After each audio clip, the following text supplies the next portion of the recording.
Let's talk about why the mind-body connection is so important. And even before that, let's understand what it actually means. So the basic idea is that we have two entities within us. On the one hand, we have the unconscious mind. This is the realm of the emotions, the feelings, it's the creativity. It's the side of us that knows everything about us, where we've been, and more importantly, perhaps, where we are going. The unconscious mind has the version of ourselves, the blueprint of the best version of ourselves from all aspects, physical, mental, emotional, and spiritual. So the unconscious mind is constantly trying to steer us in the right direction of that best version. And when we listen to our unconscious mind, we know that one of two things can happen. Either we are going to get the best results for ourselves, or we are going to get the best lesson that is then going to bring us on to the best results that we want. Now, in contrast to the unconscious mind, we have the conscious mind. The conscious mind is the house of the thinking, the logical, practical, realistic. So basically what happens is that as soon as the unconscious mind sends us a message to say, hey, you're going to love this, do this, maybe go on a course, learn a new language, go on a trip around the world, introduce yourself to a person, whatever that is, this message comes to us from our unconscious mind. And what then tends to happen is that the conscious mind, and more specifically, the negative voice, wakes up and says, hang on, not on my watch, I am not allowing this, not going to happen. And then what the negative voice does is that it latches on our deepest, biggest fears to give us the reasons why not to do something. So for example, if I want to start to learn a new language, the negative voice will immediately say, well, you're too old to start a new adventure. You're too old to learn a new language. This language is too complicated. You don't have anyone to practice it anyway. Why are you doing this? You're not very good at languages. The negative voice is going to say exactly the reasons it believes why I shouldn't do it. As I said, based on our biggest fears. So now what happens? Say that the unconscious mind is giving us a message. For example, this job that you're doing, this job is not your job, is not for you. It doesn't suit you. It's just not what I have planned for you. So the unconscious mind is giving you a message. Instead of being a banker, maybe go and become a yoga instructor.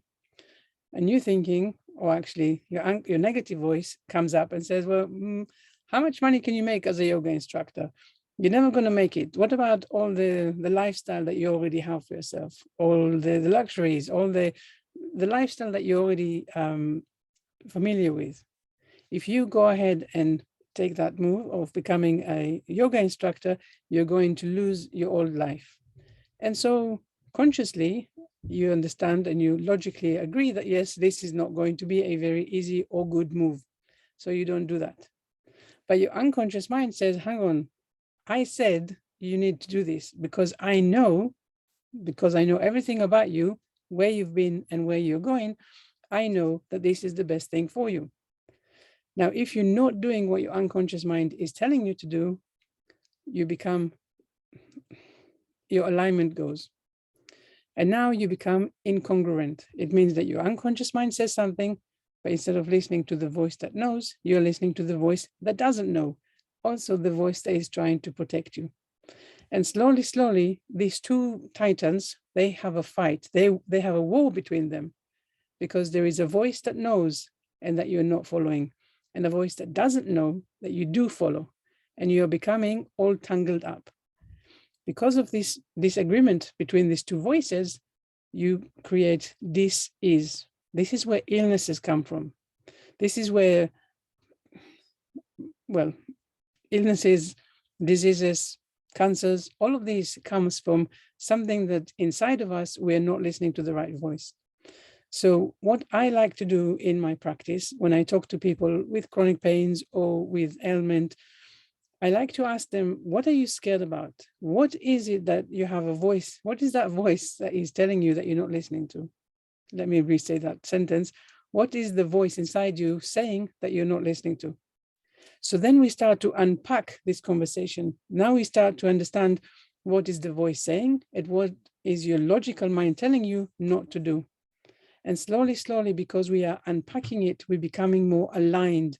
You becoming more aligned even with what it is that you're really meant to be doing. And then you start opening up your energy. You start to accept what is going on, spiritually for yourself. So we're letting go of the logical and the thinking mind of, the part of us that worries about details and what has to happen for us to move forward. And we are connecting with that voice of us that knows. Because I like to think about the unconscious mind as the local agent of the universe. And so if that local agent tells me you got to do something, I just have to trust that the two voices, the two entities have spoke together about how to get me to do this thing. So I need to let go of the fears, the worries, and the uncertainties and say, I know that as soon as I get started, the answers are going to come to me. And when I trust, I align. And now I become congruent. So the mind-body connection, the mind, the unconscious mind, the body, in a sense, the conscious mind. I'm not sure I follow this, what I just said, but what I am trying to say is that when our two parts of our mind don't agree, the body then suffers. This is what I was trying to say, because the body holds all of this energy that basically becomes trapped because we are not aligning with our unconscious mind. So a lot of concepts for you to work out here, and I hope it makes sense. If not, please do make a comment, ask me questions, let's have a conversation. My name is Einav Avni. I'm a confidence and empowerment coach, and I work with people to help them recognize the negative voice and limiting beliefs that are holding them back. So any questions, any comments, let me know. I hope it made sense. Thank you very much, and I'll see you very soon.